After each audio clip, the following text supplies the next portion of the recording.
Let's talk about an event that completely reshaped the global economy in just a few short months, the 1973 oil crisis. Now, this wasn't just some fleeting headline. It was a massive shock to the system, and honestly, we're still feeling the echoes of it today. To really get a sense of how big this shock was, you just have to remember this number, 4. In a matter of months, the price of a barrel of oil didn't just go up a little, it quadrupled. Can you imagine that?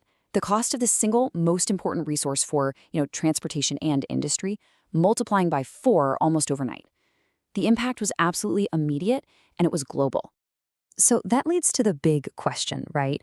What on earth could cause a crisis that sudden and that dramatic? How could one single commodity bring the world's most powerful economies practically to their knees? Well, to understand the price spike, you have to look at who was calling the shots. This was no accident. It wasn't just a random market fluctuation. This was a deliberate squeeze. So let's get into exactly how it all went down. This map right here really tells you everything you need to know.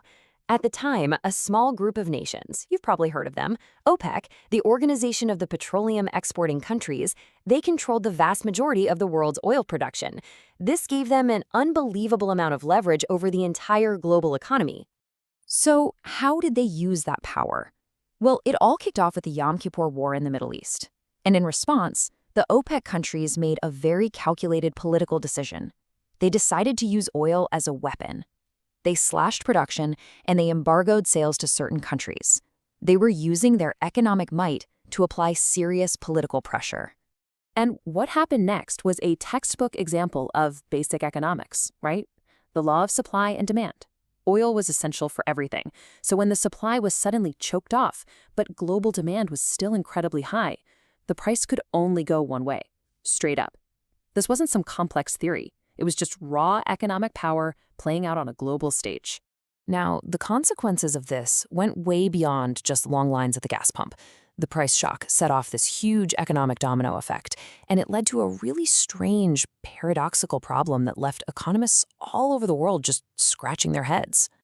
And this is where it gets really interesting. See, before 1973, the economic rulebook basically said you had one of two problems: either a stagnant economy with high unemployment, or you had high inflation or prices rise too fast. You weren't supposed to get both at the same time. Well, the oil crisis just blew those models to pieces. And it gave us a brand new word for this horrible economic cocktail: stagflation. It's exactly what it sounds like. You get a stagnant economy, so slow growth, rising unemployment, and you combine it with runaway inflation, where the cost of everything just keeps going up and up. It is quite literally the worst of both worlds. So what did that actually feel like for regular people?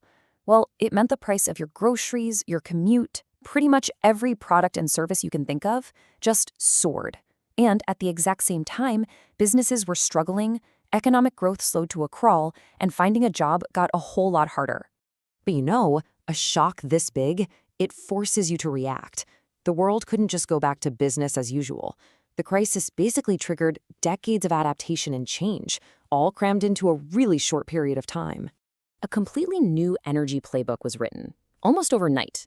To break their dependency, governments started pouring money into energy efficiency and alternatives like nuclear and renewables. And critically, countries started creating strategic oil reserves to act as a buffer against future shocks.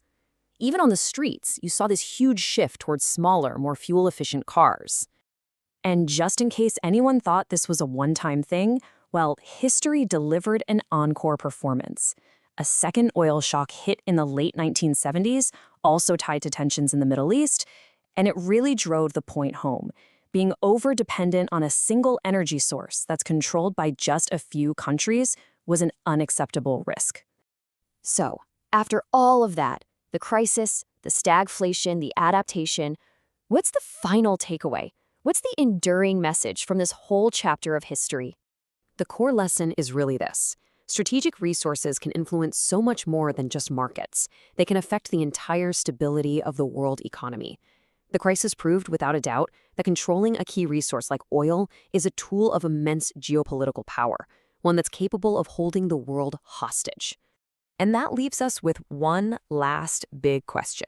We learned the lesson from oil back in 1973. But what are the strategic resources of today? Is it semiconductors? Is it the rare earth minerals we need for batteries? Maybe it's data. The names on the board have changed, but the game of strategic resources is still being played.